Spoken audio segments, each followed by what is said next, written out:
Lesson 5-4, Day 2. Our learning target is I can solve a compound inequality, and our essential question today is how do you solve a compound inequality that is written in interval form? Now, interval form is something that we worked with yesterday, and interval form, an example, would be 1 is less than or equal to x is less than 4.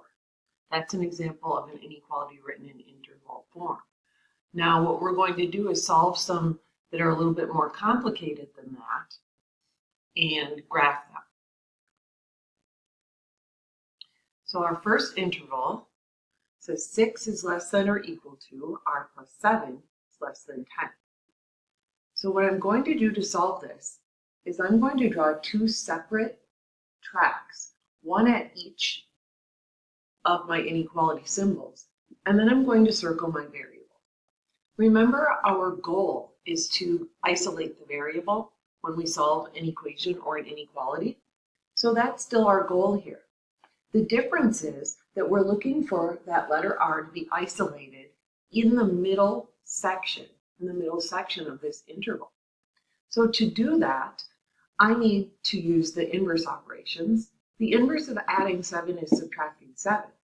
Now when I subtract 7 in the middle portion of this interval, I also need to subtract it on each side in order to keep my inequality true. So 6 minus 7 is negative 1. I keep my less than or equal to symbol, my R, my less than, and 10 minus 7 is 3. So now I have successfully isolated to get my variable R by itself, and I can draw my graph. Negative 1, 3.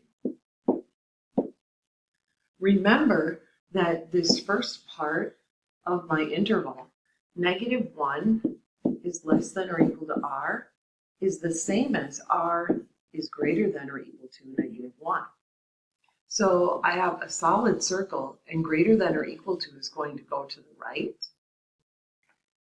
Then if I look at the other side, so I have and, the other side says R is less than 3. So open circle on 3, less than goes to the left.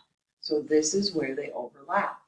So remember, with an interval graph, you have two endpoints. You don't have any rays. So if I graph these two rays separately, these two down here on the bottom, if I graph them separately, they would cross over each other and give us the interval from negative 1 to positive 3. All right, my second example, same process. Circle the variable, draw your lines. This one, my inverse operation would be to add 3 because that's the inverse of subtracting 3. I do that on all 3 sections of my interval. Gives me 7 and 1. So I can draw my graph from 1 to 7. This time I'll go by 2s. Close circle on 1 because there's a line underneath my less than. Open circle on 7. Connected in between. Whenever your interval has less than symbols, if it starts with the smaller number, less than symbols, you can just follow like I graphed that one right there. So I did not need to separate it and analyze it. I know as a shortcut, I know that that's going to be correct. Okay, our next example has just an extra step added. So notice the middle section says 2x plus 1. So 2 steps to isolate the variable. The first one, the inverse of adding 1 is subtracting 1. 5 minus 1 is 4. And 9 minus 1 is 8. And then the second step, remember when there's a number right next to the variable, it's multiplied. So the inverse would be to divide. So divide everything by 2. And you get 2 is less than or equal to x is less than 4. So this graph goes from 2 to 4. close circle on 2, open on 4, connected in between.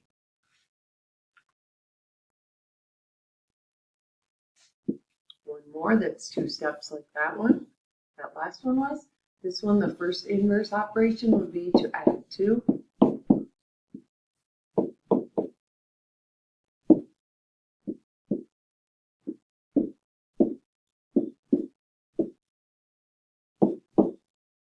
And then the second inverse operation to divide by 3.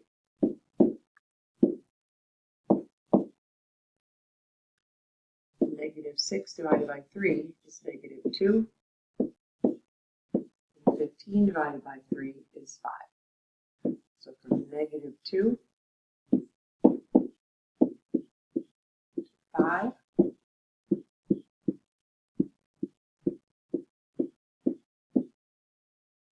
And an open circle on -2.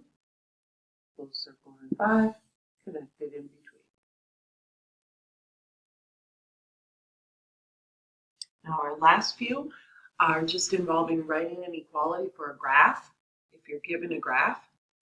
Now remember, if you keep this graph in order, starting with the -1 and ending with the 2, you put your variable in the middle, and because you started with the smaller number, you'll use less than symbols, like that. If instead you wanted to start with the higher number and end with the lower number, that's completely fine. Then you would use greater than symbols, like that. Remember that the solid circle is the one that gets the line underneath it. So either way, the line goes underneath the inequality symbol that's with the -1. The next one. -3, +4, put the x in the middle, less than or equal to. Or if you're starting with the bigger number, 4, and ending with the -3, completely fine. Just make sure that you switch to greater than symbols because you started with the bigger number for your interval. All right, that is all for today.